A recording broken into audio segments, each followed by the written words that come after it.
रोशनी का कारवां। इस कार्यक्रम के प्रस्तुत करता है टेक महिंद्रा फाउंडेशन और स्कोर फाउंडेशन। ये है रोशनी, रोशनी, रोशनी का कारवां। रोशनी जो करती है अंधेरे को दूर, रोशनी जो लाती है दिल में नूर, रोशनी जो दिखाती है रास्ता। आई वे, ये है रोशनी का कारवां। चलो कि हर मंजिलों को खुद ही पाना है, चलो कि हर हाल में जीत के आना है। मुश्किलों का तो काम ही है रोकना, पर चलते रहो। चलो कि हर ख्वाब सच कर दिखाना है। नमस्कार, आदाब, सत श्री अकाल। स्वागत है आपका इस शो में जिसका नाम है आई वे, ये है रोशनी का कारवां। मैं हूं नरेन, आपका नया दोस्त, आपका नया साथी। जिंदगी की राह में ठोकरें तो लगती हैं, पर विजेता वही होता है जो गिरकर उठना जानता है। जिंदगी के ऐसे ही दो विजेता आज इस प्रोग्राम में हमारे साथ हैं, जिन्होंने जिंदगी पर दृष्टिहीनता को हावी नहीं होने दिया। राजस्थान की रिंकू शेखावत जन्म से दृष्टिहीन हैं। उन्होंने डीपीएस आरकेपुरम दिल्ली से 94% नंबरों के साथ 12वीं की परीक्षा पास की और लेडी श्रीराम कॉलेज से इंग्लिश ऑनर्स कर रही हैं। मयंक शर्मा ऑप्टिक एट्रोफी के कारण 8 साल की उम्र में अपनी आंखों की रोशनी खो चुके थे। रामजस स्कूल पूसा रोड से 12वीं की परीक्षा पास करने के बाद मयंक सेंट स्टीफेंस कॉलेज से इकोनॉमिक्स ऑनर्स कर रहे हैं। इनसे बातचीत कर रहे हैं हमारे साथी George Abraham.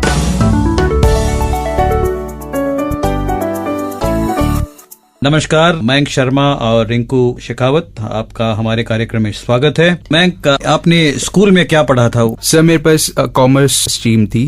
Economics, accounts, business studies, English और मैथ्स सब्जेक्ट्स थे। ये सब्जेक्ट्स जो है मयंक, अक्सर दृष्टिहीन लोग पढ़ते नहीं हैं। स्टडी मटेरियल मिलना मुश्किल है और सपोर्ट सर्विसेज भी काफी कम है, तो आपने ये स्टडीज कैसे मैनेज किया? जी, एक्सेसिबल मटेरियल मिलना थोड़ा डिफिकल्ट है, बट मैंने ज्यादातर बुक्स स्कैन करे हैं और जो भी मटेरियल मेरे को पुराने स्टूडेंट से मिला है मैंने उससे पढ़ाई करी, और मेरे को जो भी सपोर्ट चाहिए था वो टीचर्स और पेरेंट्स और मेरे फ्रेंड्स से मेरे को काफी मिला। रिंकू, आपने स्कूल में कौन से सब्जेक्ट्स किए थे? एक्चुअली मैं ह्यूमैनिटीज से थी जी। मेरे पास Hindi, English, political science, sociology and psychology था। जी। रिंकू, आपके स्कूल में पढ़ाई के अलावा आपके एक्टिविटीज क्या थे? हम लोगों का था फिजिकल एजुकेशन जी। उसके बाद में हम लोगों का म्यूजिक भी होता था। मैं एथलेटिक्स में जाती थी मेरे स्कूल की तरफ से। और आप क्या करते थे मयंक साहब? मेरा इंटरेस्ट सबसे ज्यादा था चेस में जी।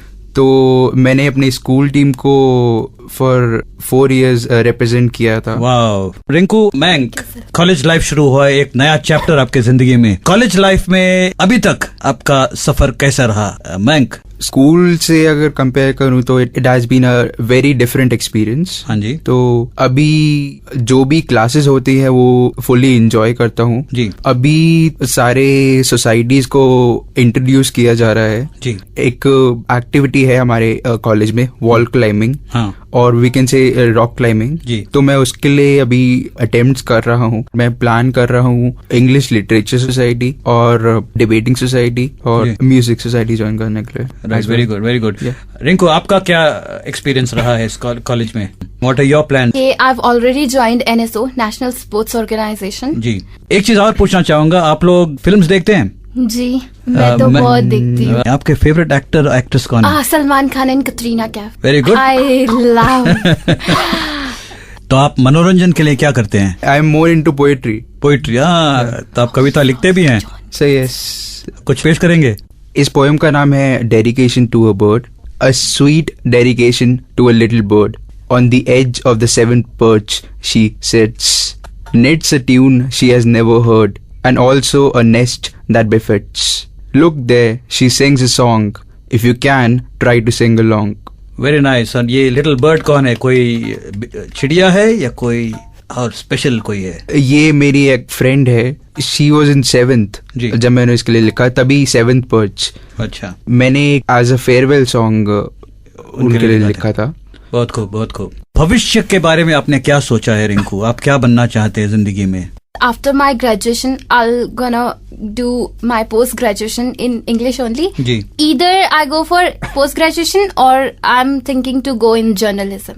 मयंक, आप क्या करना चाहेंगे कॉलेज के बाद? आपका क्या ऑब्जेक्टिव्स हैं, एम्बिशंस हैं? मैं आइदर मास कम्युनिकेशन के लिए जाऊंगा इकोनॉमिक्स के साथ ही जी, या इकोनॉमिक्स फील्ड को आगे कंटिन्यू करूंगा, यानी कि एमए करेंगे? एमए करूंगा जी. तो हमें बहुत अच्छा लगा आप लोग दोनों हमारे कार्यक्रम में आए और हमसे बात किया, अपने जिंदगी के बारे में एक चंद एक्सपीरियंसेस शेयर किए. We wish you the very best in your college life. Thank you sir. All the best and thank you so much. Thank you sir. पते की बात यह है कि दोनों ने ही मेन स्ट्रीम स्कूल्स में पढ़ाई की है. रिंकू शेखावत और मयंक शर्मा की तरह हमारे कई दृष्टिहीन साथियों ने इन दिनों कॉलेज में दाखिला लिया होगा. अच्छी बात यह है कि दिल्ली यूनिवर्सिटी की तरह अब कई यूनिवर्सिटीज दृष्टिहीन छात्रों के लिए ऐसी कई योजनाएं और सुविधाएं दे रही हैं जिससे उनकी उच्च शिक्षा का रास्ता बन सकता है.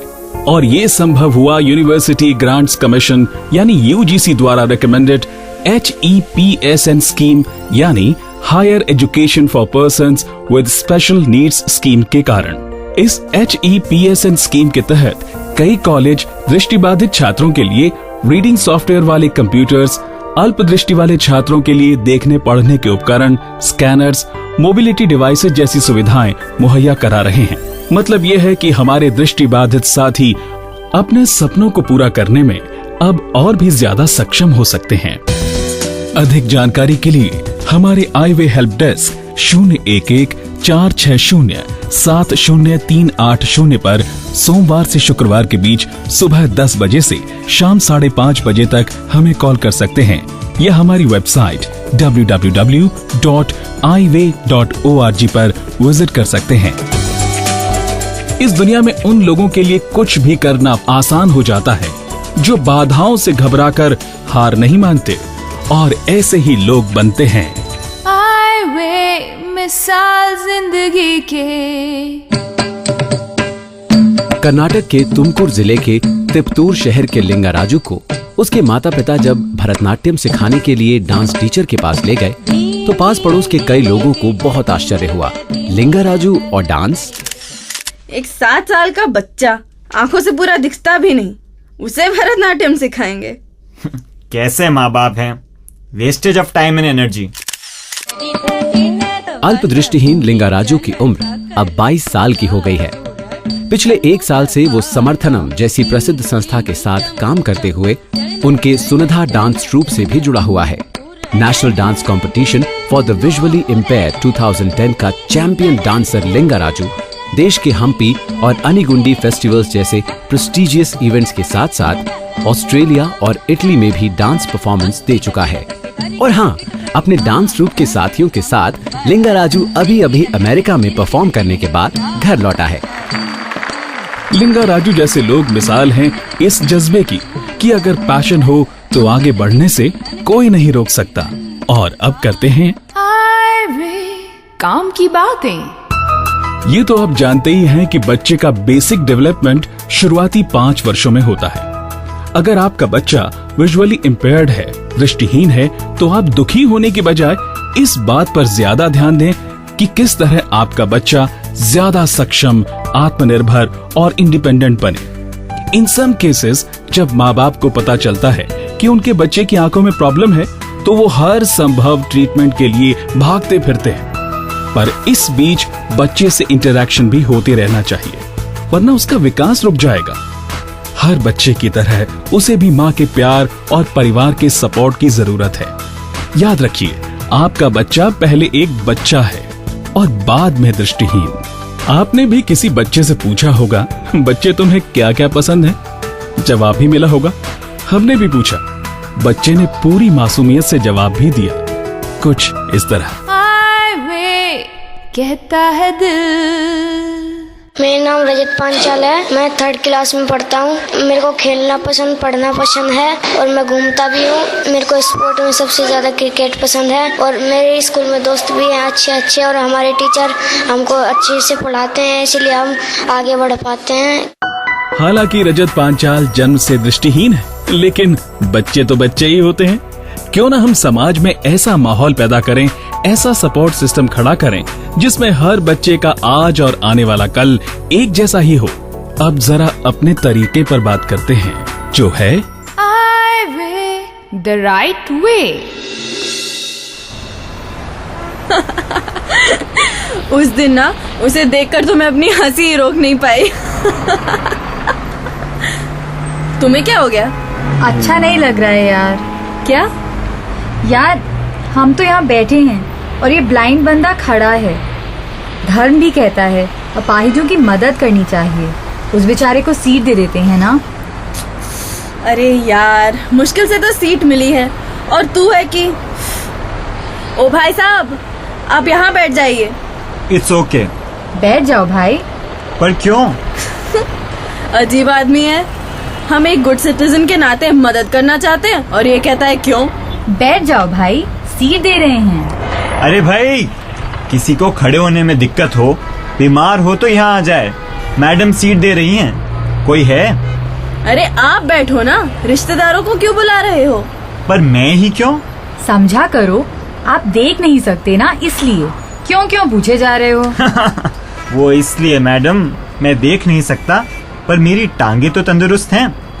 बाकियों की तरह खड़ा रहने में मुझे कोई प्रॉब्लम नहीं है, इसीलिए तो पूछ रहा हूँ क्यों। देखा है जिंदगी को कुछ इतना करीब से। एक दृष्टिहीन व्यक्ति की मदद करने का सही तरीका क्या होना चाहिए? मदद तो करनी चाहिए, पर तब जब वो मदद मांगे। चेहरे तमाम लगने लगे हैं अजीब से। देखा है जिंदगी को कुछ इतना करीब से।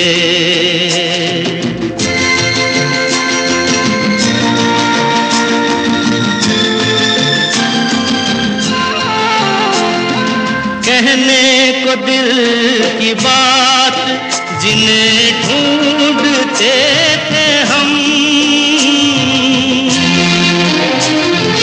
कहने को दिल की बात जिन्हें ढूंढते थे हम, महफिल में आ गए हैं वो अपने नसीब से। देखा है जिंदगी को कुछ इतना करीब से। गाना खत्म, टाइम खत्म, पर एक चीज जो बची है वो है आज का सवाल। सवाल नोट कीजिए। HEPSN स्कीम यानी higher education for persons with special needs scheme कहां लागू की जा रही है? सवाल एक बार फिर सुनिए।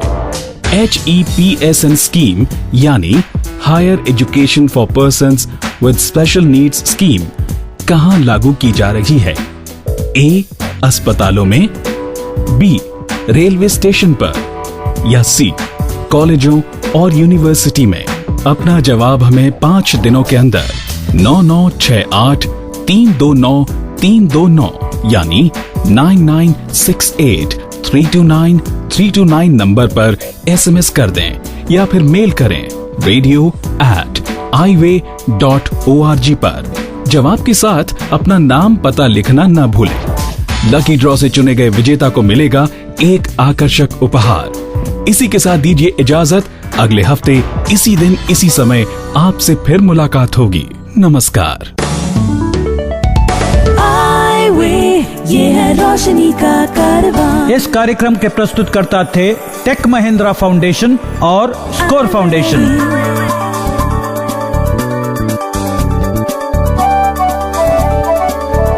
ये है रोशनी, रोशनी, रोशनी का कारवां। रोशनी